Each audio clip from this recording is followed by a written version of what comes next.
الخلافات داخل المجلس الرئاسي هي خلافات متوقعة، وحتى الاتفاق السياسي نص على أن يكون الاتفاق بالإجماع، وإذا ما تعذر ذلك يتم اللجوء إلى التصويت.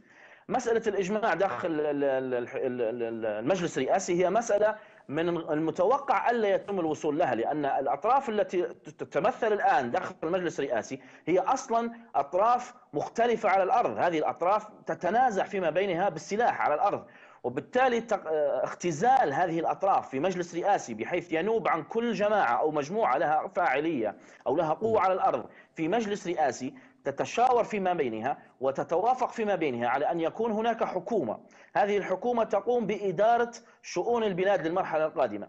هذا الخلاف هو متوقع، وأيضا تجاوز هذا الخلاف يغنينا على أن يكون هناك أي خلاف داخل مجلس النواب، لأن مجلس النواب ليس له أي علاقة بتشكيل الحكومة، ولا يحق لمجلس النواب أو أي عضو من أعضاء مجلس النواب سواء المتواجدين الآن في طبرق أو الذين يتقفزون بين المطارات يلاحقون المجلس الرئاسي حيثما حل أو حيثما وجد. لكن وبالتالي السؤال سيد بن موسى، هل المجلس الرئاسي يتجاوز فعلا هذه الخلافات أم لا؟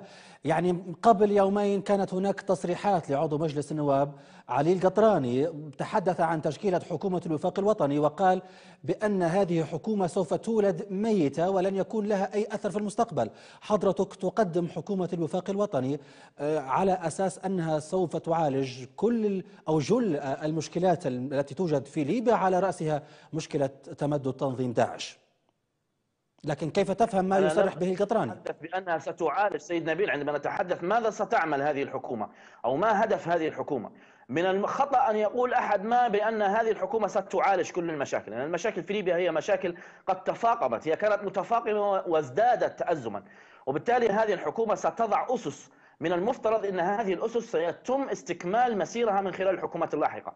هذه الحكومة ستعمل أولا على توحيد شطري البلاد التي انقسمت طيل العامين الماضيين، وبالتالي مسألة ما ستعمل عليه هذه الحكومة هي مسألة أخرى تتعلق بأهداف الحكومة أو برنامج الحكومة. الآن الأمر يتعلق باقتراح الحكومة أو مسألة التوافق بين أعضاء المجلس الرئاسي للوصول إلى اقتراح أو مقترح حكومة يقدم إلى مجلس النواب.